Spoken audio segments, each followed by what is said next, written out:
Hey, so got a little bit cut off on my video for that last one. So let me explain this very last problem one more time, a little bit more detail. So we had just solved for x because we said that according to perpendicular bisector theorem, which states that if a point is on the perpendicular bisector, then it's equidistant from the endpoints of the segment. So this point D was on the perpendicular bisector.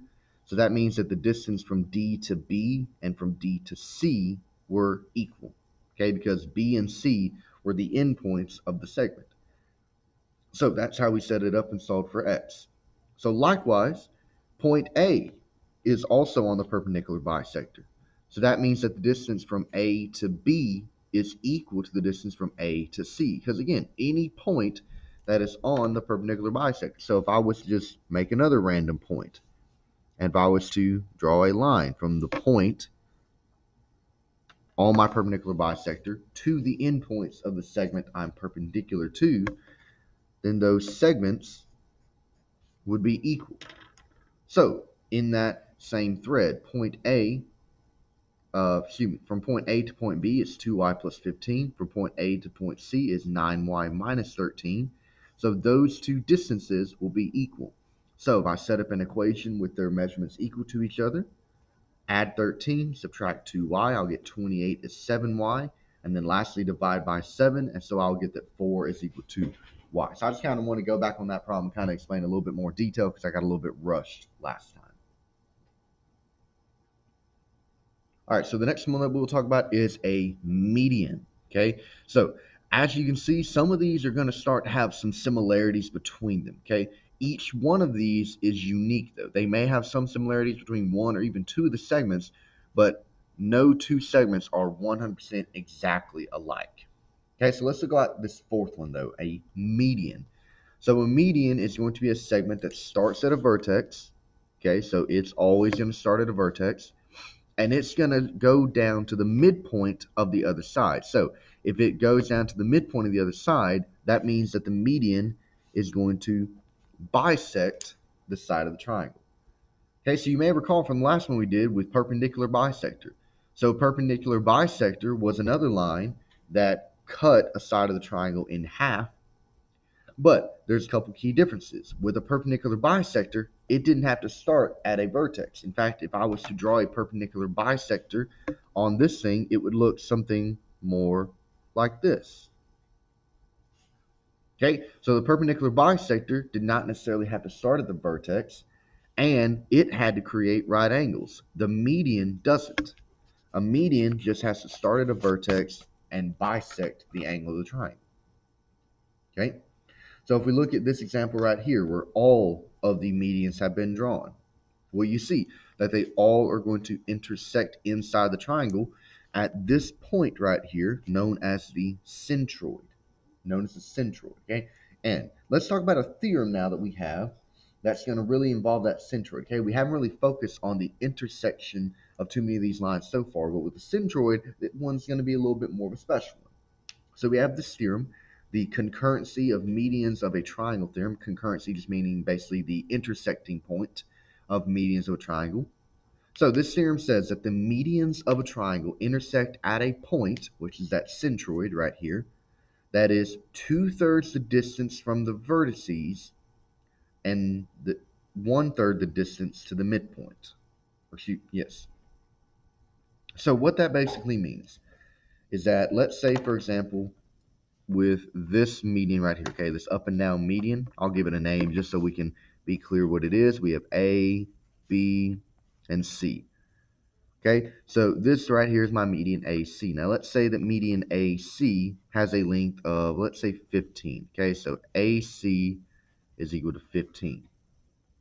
So what this theorem right here tells me is that at this point B, where all of the medians intersect, this is the centroid, at this point, it cuts my median into two pieces, okay?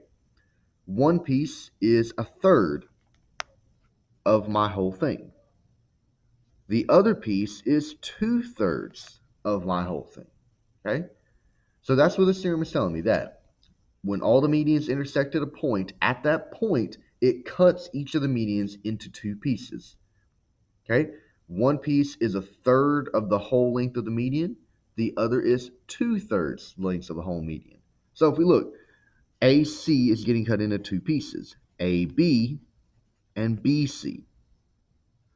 Well, AB is going to be 1/3 of AC, according to my theorem here. AB will be 1/3 of AC.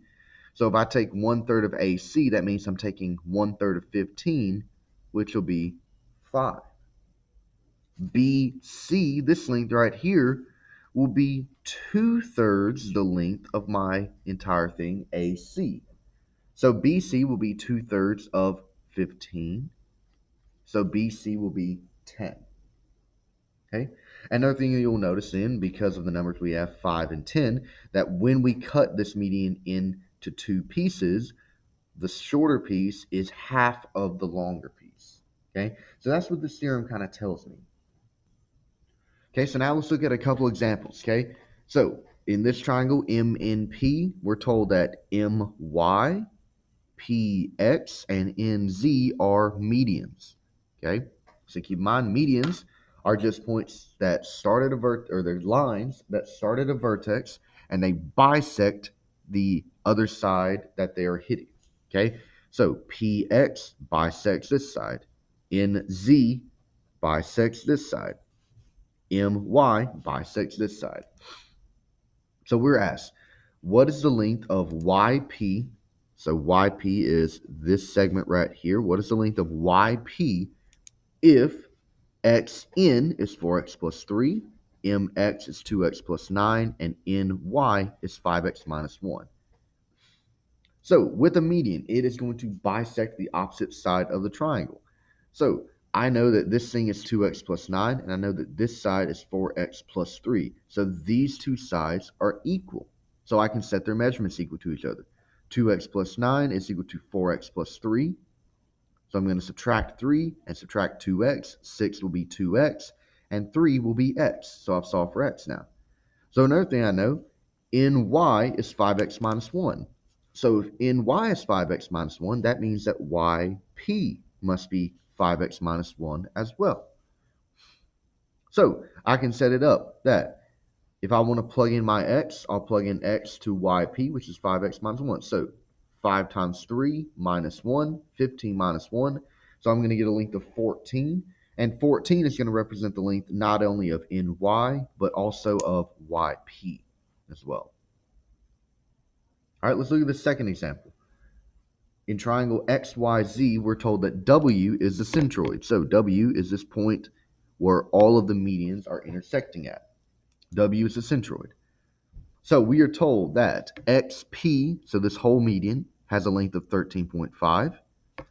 ZW, this part of a median, has a length of 9. And WY, this part of a median, has a length of 10.6. So using that, we are asked to find XW, NW, and MY. So first, let's try to find XW. So XW is a piece of the median XP. So keep in mind, our theorem told me that at the centroid, the medians get cut into two pieces. One is 1/3 of the whole thing. The other is 2/3 the whole thing.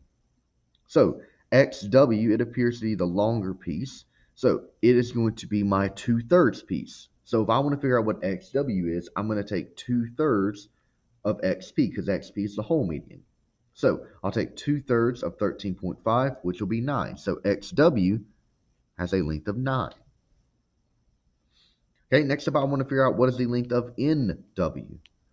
Well, NW is a piece of the median ZN. Now at the moment, I don't know what the length of ZN is, but what I do know is the length of ZW. Now, according to my theorem, it said that it splits it into two pieces, 1/3 and 2/3 of the whole thing. But another thing is that because of the way that it splits it, it also is that this shorter piece, NW, will be half of this piece, ZW. Okay, because 1/3 is just half of 2/3, so that's why that makes sense for us. So NW will be equal to half of ZW. So NW will be half of 9, so this will be 4.5. So this segment right here will have a length of 4.5. And then lastly, we want to figure out what MY is. So MY is my whole median right here. And so all I have is I have this piece WY. Now I know that at the moment, I know that WY is equal to 2/3 of MY. Okay, I know that from my theorem. WY is 2/3 of MY. But now how does this help me? Because I want to solve for MY. Well, if I take this statement right here, WY is equal to 2/3 of MY. So if I want to get MY alone, I'm going to divide both sides of my equation by 2/3. Now when I do that, the 2/3 on the right will cancel out, and so I'll be left with MY. And then over here, I have WY divided by 2/3. So keep in mind, when we divide by a fraction like this, it's going to be the same thing as multiplying by its reciprocal. So MY will actually equal WY times 3/2. So that's going to be the equation we're going to use. So MY is equal to 3/2 times WY. So we'll do 3/2 times 10 plus 6, multiply those together, and we will get 15.9 for the length of my median.